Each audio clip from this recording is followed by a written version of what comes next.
Makanya tugas kita sebagai santri, mari kita syiarkan, mari kita dakwahkan, mari kita ajak penduduk negeri ini agar terus beriman dan bertakwa, jauh dari kemaksiatan.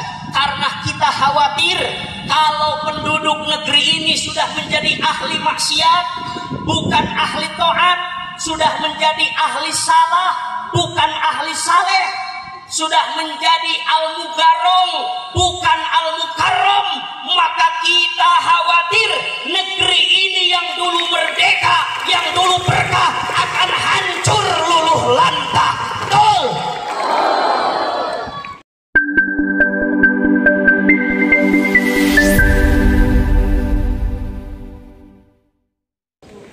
Alhamdulillahilladzi an'ama 'alaina bi ni'matil hurriyah.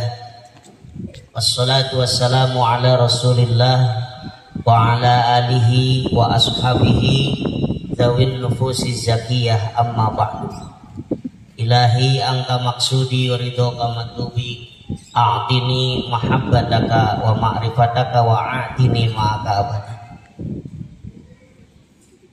Pada seluruh para pahlawan yang telah berjasa untuk negara Republik Indonesia, Al-Fatihah. A'udzubillahi minasyaitonirrajim. Bismillahirrahmanirrahim. Alhamdulillahirabbil alamin arrahmanirrahim maliki yaumiddin.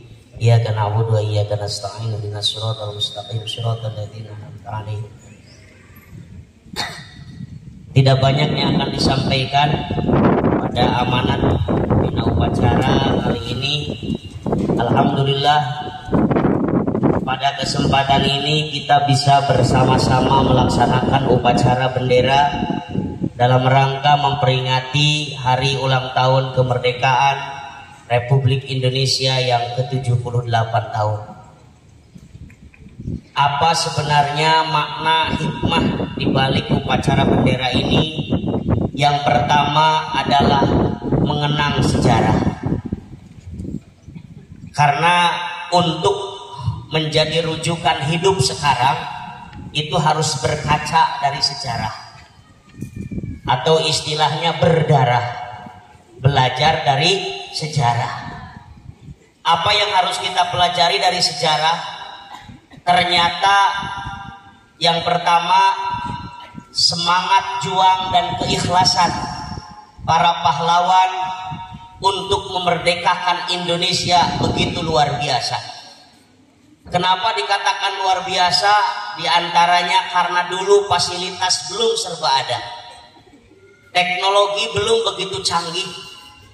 Bagaimana mungkin tanpa handphone, tanpa WhatsApp, tanpa media sosial yang sekarang sedang booming, tetapi para pahlawan bisa bersatu kompak untuk berjuang melawan penjajah. Apa yang melandasi semua itu? Ternyata yang pertama adalah semangat juang. Dengan penuh kesemangatan, dilandasi dengan rasa hubbul waton minal iman, cinta tanah air sebagian daripada iman. Mereka para pahlawan telah terbukti berhasil berjuang untuk memerdekakan Indonesia. Yang kedua, keikhlasan dalam berjuang.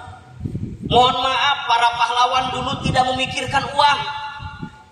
Mereka tidak memikirkan apa yang bisa didapatkan dari negeri ini, tetapi mereka berpikir apa yang bisa kita sumbangkan untuk negeri ini. Beda dengan manusia-manusia zaman sekarang, mereka bilangnya berjuang tetapi malah beruang. Mereka bilangnya membela NKRI tapi justru rusak NKRI. Betul? Makanya kenapa masalah terus bertubi-tubi di negara kita? Karena keikhlasan yang berkurang. Di depan dia sok pejuang, tetapi sebenarnya dia penjilat uang. Di depan dia berkobar laksana paling cinta NKRI, tapi ternyata perilakunya justru mencemarkan nama baik NKRI. Berlagak kayak orang yang memang benar-benar berkorban untuk negara, tetapi aslinya perampok aset-aset negara. Itulah kondisi zaman sekarang. Mari kita berkaca dari para pahlawan. Mereka berjuang sampai titik darah paling penghabisan, tanpa memikirkan uang, tanpa memikirkan pamrih. Makanya dengan keikhlasan itulah Indonesia berhasil dideklarasikan merdeka dari penjajah pada tanggal 17 Agustus tahun 1945. Makanya saya titipkan kepada kalian, kepada kita semua, kepada saya, saudara, dan kita semua, kalau target kita pengen berhasil, kalau perjuangan kita pengen berhasil, baik berjuang di pesantren dalam menggapai ilmu, baik berjuang di sekolah dalam belajar, baik berjuang di mana saja, kunci utamanya dua. Satu, semangat. Yang kedua, ikhlas. Pasti berhasil. Keikhlasan tanpa semangat mual berhasil. Ikhlas pesantren teh ikhlas, hoyong saha nyalira. Ikhlas sekolah teh ikhlas, hoyong saha nyalira, tapi ngaji tara. Berjamaah tara, belajar tara. Berarti ikhlas tanpa didasari semangat tidak akan berhasil. Semangat oi hayang masantren, semangat oi hayang sakola, rek naon, hayang masantren, jadi mubalik, loba amplop, teu ikhlas. Semangat oi sekolah, kenapa? Biar dapat pekerjaan, gaji banyak, tidak ikhlas. Kata Imam Ghazali, seorang pelajar yang tidak ikhlas niatnya, malah niatnya untuk dunia, maka dia adalah termasuk orang-orang yang hancur dan matinya akan su'ul khotimah. Na'udzubillahi min dzalik. Makanya mari kita belajar sekali lagi dari sejarah. Salah satu penyebab berhasilnya Indonesia dimerdekakan oleh para pahlawan adalah yang pertama, semangat yang terus berkobar. Yang kedua, ikhlas, rasa ikhlas. Bukan berpikir apa yang kita dapatkan dari negeri ini, tapi berpikirlah apa yang bisa kita berikan untuk negeri ini. Jangan berpikir aing ngahidmat wae di pesantren geus meunang naon euy. Jangan berpikir untuk mendapatkan apa dari pesantren, tapi berpikirlah apa yang bisa kita berikan untuk pesantren. Jangan berpikir kita sudah mendapatkan apa dari sekolah, tapi berpikirlah apa yang harus kita berikan untuk sekolah. Mudah-mudahan bisa kita teladani dalam kehidupan kita sehari-hari. Amin ya robbal alamin. Itu yang pertama. Yang kedua, setelah Indonesia merdeka, kita tidak hanya bangga dengan merdeka Indonesia begitu saja, tapi kita juga harus berdoa agar Indonesia yang sudah merdeka jangan sampai hancur kembali, jangan sampai luluh lantah kembali. Harus kita jaga kemerdekaan Indonesia agar Indonesia menjadi negara yang barokah. Bagaimana caranya supaya Indonesia menjadi negara yang barokah? Allah berfirman dalam Al-Quran surah Al-A'raf ayat 96, A'udzu billahi minasyaitonir rajim. Bismillahirrahmanirrahim. Walau anna ahlal qura amanu wattaqau la fatahna alaihim barakatim minas sama'i wal ardh walakin kadzabu fa akhadnahum bima kanu yaksibun. Dauhan Allah dalam Al-Qur'an tadi, seandainya penduduk suatu negeri beriman dan bertakwa kepada Allah, maka la fatahna alaihim barakatim minas sama'i wal ardh. Aku akan membukakan pintu keberkahan dari langit dan bumi.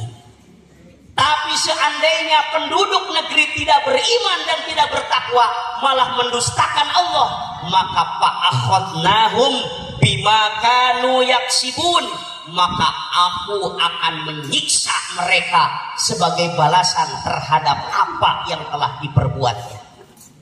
Jadi hadirin para santriwan santriwati, tugas kita sebagai santri, kalau dulu pejuang memerdekakan Indonesia, tugas kita sekarang menjaga NKRI agar tetap barokah.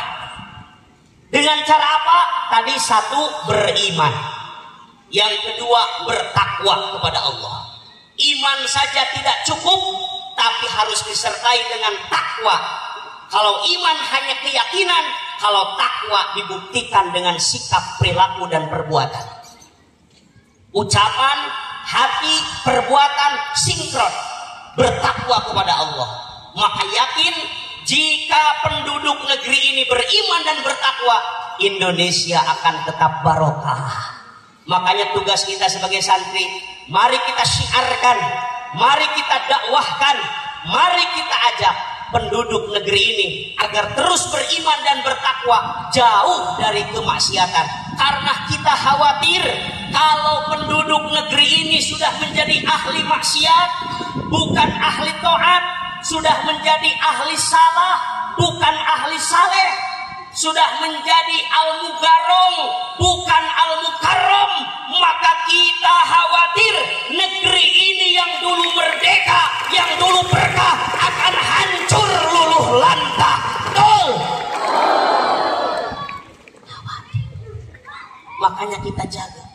Coba kita saksikan betapa tidak kemaksiatan sudah menyebar di mana-mana. Narkoba sudah semakin membabi buta. Minuman keras sudah semakin merajalela. Perzinahan sudah semakin mewabah. Kemaksiatan sudah semakin subur laksana cendawan di musim hujan. Kalau kita tidak bendung, khawatir Indonesia ini hilang keberkahannya. Makanya jaga, santri harus menjadi garda terdepan untuk amar ma'ruf nahi munkar, menyeru kepada yang baik, mencegah kepada yang munkar. Kita tidak rela kalau Indonesia yang suci ini dikotori oleh ahli-ahli maksiat. Kita tidak rela kalau Indonesia yang suci ini dikotori oleh koruptor-koruptor berat.